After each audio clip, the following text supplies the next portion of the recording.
Hello everyone, আজকেও চলে এসেছি সারাদিন কি করলাম তোমাদের সাথে শেয়ার করতে।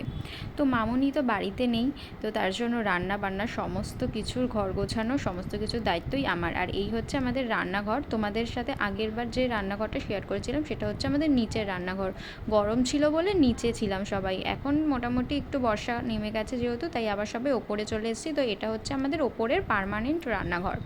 তো পার্মানেন্ট কথাটা এটাই বললাম যে কারণ নিচের রান্নাঘরটা হচ্ছে যারা ভাড়াটে বসে তাদের জন্য। তো সকাল সকাল রান্না করতে বসে পড়েছি। এই যে এখানে সয়াবিন সেদ্ধ করে নিয়েছি, আর হচ্ছে সকালের টিফিন করব ম্যাগি। আর এখানে সমস্ত পেস্ট বানানো, যেহেতু আজকে শনিবার, পেস্ট বানানোর জন্য জিরে আদা বাটা, লঙ্কা আর ধনের গুঁড়ো আর যা মশলাগুলো লাগে সেগুলোই।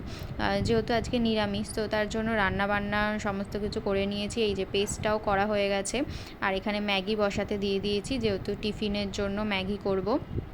ম্যাগিটা একটু কাঁচা লঙ্কা দিয়ে করেছিলাম, তোমরা ম্যাগির মধ্যে একটু কাঁচা লঙ্কা টুকরো করে দেবে, দেখবে এটার বেশ ভালো একটু ঝাল ঝাল স্পাইসি ব্যাপারটা আসে, খেতে খুব সুন্দর লাগে। আর এখানে মশলা কষানোর পর সেদ্ধ করা সোয়াবিনটা আর পটল আলুটা দিয়ে দিয়েছিলাম। পটল আলু দিয়ে আর সোয়াবিন দিয়ে আজকে ঝোল করেছি।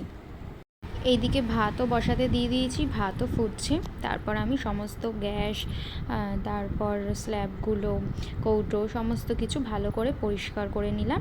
পরিষ্কার করে তারপর স্নানে চলে গেছি। স্নান টান করে এবার পুজো দেওয়ার পালা, পুজো দিতে বসে পড়েছি। এই হচ্ছে আমাদের ঠাকুর ঘর, এই হচ্ছে আমাদের সিংহাসন। পুজো দেওয়া শুরু হয়ে গেছে। পুজো দিয়ে রান্না করে আর তরকারি করেছিলাম, আর ভাতের সাথে আলু সেদ্ধ দিয়েছিলাম, যেহেতু আজকে নিরামিষ।